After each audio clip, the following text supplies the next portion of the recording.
तकरीबन 1 महीने से खाना हजम नहीं होता, मैदा जलन से भर जाता है और उंगलियों के जोड़ भी दर्द करते हैं।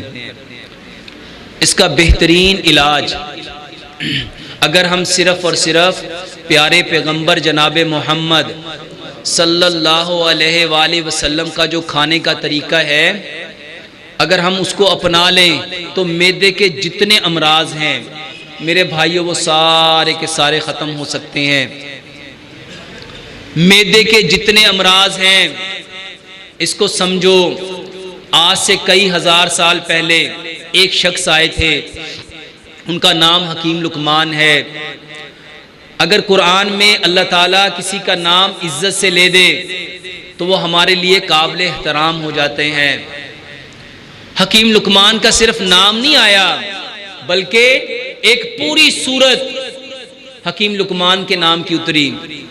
और आज हम में से कितने हैं जो हकीम लुकमान के तरीकों को, जिंदगी को, उनके बारे में जानते हैं?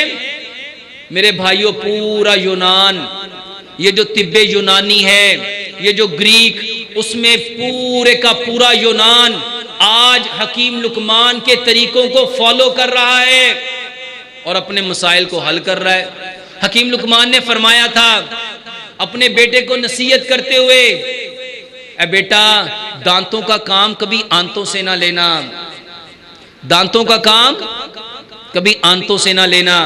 और दूसरी जगह आपने फरमाया, बेटा, ये जो मैदा है ना, ये बदन का सरदार है, ये बदन का सरदार है। जिस इंसान के बदन का सरदार कमजोर पड़ गया, उसकी रियाया खुद ब खुद कमजोर पड़ जाएगी।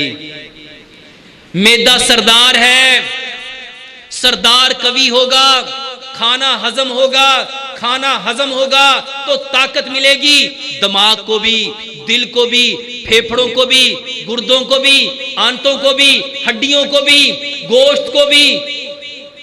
नजर तेज होगी, आवाज मजबूत होगी, समात मजबूत होगी जब मैदा मजबूत होगा। तो क्या फरमाया आपने? दांतों का काम कभी आंतों से ना लेना। और प्यारे पैगंबर जनाब मोहम्मद सल्लल्लाहु अलैहि वसल्लम के तरीके को देखो। इमाम इब्ने कय्यम फरमाते हैं, खाने में आपने फरमाया, ये जो कुरान की आयत है, वकुलू वशरबू वला तुसरिफू, आपने फरमाया इस आयत के अलावा अल्लाह ताला अगर तिब के लिए कुछ भी ना उतारता, ये एक आयत काफी थी। और खाओ और पियो और इसराफ ना करो। क्या मतलब होता है इसराफ का? ज्यादती ना करो। और आज जितने लोगों के मैदे खराब हैं, एक वजह है, फितरत को बदला।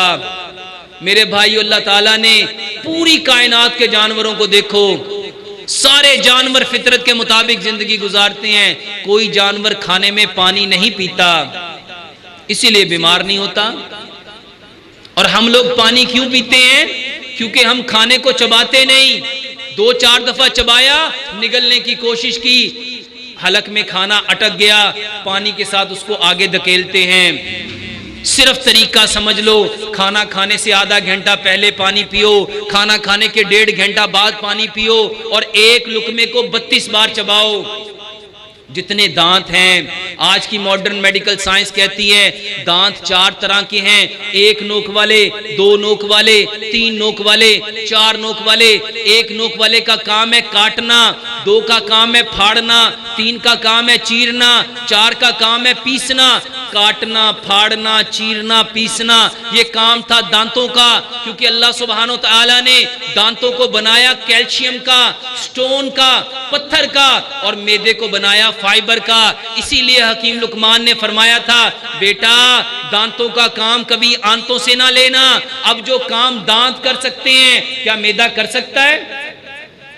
कर सकता है? जब वो नहीं करेगा, आप खाने को सही तरह काटोगे नहीं। इसको समझो, खाना सबसे पहले क्या बनता है?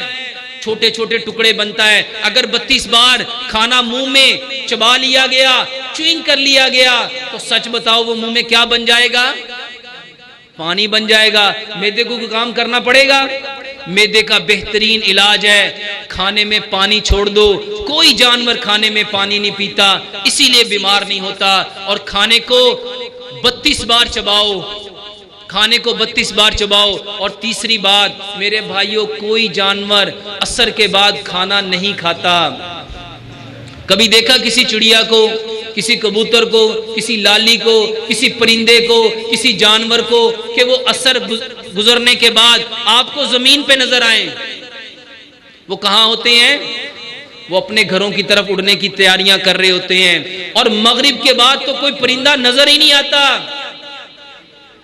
मेरे भाइयों, आज की मॉडर्न मेडिकल साइंस कहती है ये जो मैदा है ये अपने सारे के सारे अफ़आल सूरज के साथ शुरू करता है। जब सूरज गुरूब हो जाता है तो मैदा अपना काम करना बंद कर देता है। और आज आपको एक हिकमत की बात बताता हूँ, मजे की बात, पते की बात बताता हूँ। आज की मॉडर्न मेडिकल साइंस कहती है सारा साल मैदा सूरज के साथ चलता है और साल में 1 माह ऐसा आता है जब मैदा सूरज के साथ नहीं चलता, उसके ओपोजिट हो जाता है।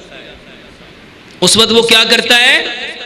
उस वक्त मॉडर्न मेडिकल साइंस बताती है ये सूरज और जमीन एक ऐसे एंगल में आ जाती हैं, ये जो इसके दरमियान में लेयर है ओजोन की, उसके अंदर से कुछ ऐसी खतरनाक अल्ट्रावायलेट रेज निकलती हैं, वो जिस्मों के ऊपर टकराती हैं। अगर उन दिनों में किसी बंदे के जिस्म में 1 घूंट पानी भी होगा तो उसका जिस्म जख्मी होगा, बीमार होगा, तकलीफ में होगा। और जिसको साइंस वो दिन कहती है, हमारा इस्लाम उसको रमजान कहता है। साइंस कहती है उन दिनों में सूरज निकलने से पहले खाओ और सूरज गुरूब होने के बाद खाओ। मेरे भाइयों, ये दीन है, दीन। और आज पूरी दुनिया ये जो इस्लाम में कन्वर्ट हो रही है, इस दीन के ऊपर रिसर्च करके, तहकीक करके मुसलमान हो रही है। और हम मुसलमान जिनके पास इस्लाम, दीन, एक वाज़े किताब, खुली दलील मौजूद है, मगर वो फिर भी बहक रहा है। यही वजह है हम परेशान हैं। मैदे का बेहतरीन इलाज, 3 काम करो। खाने में पानी छोड़ दो, खाना खाने से आधा घंटा पहले पानी पियो, 1.5 घंटा बाद पानी पियो। 1 लुकमे को 32 बार चबाओ।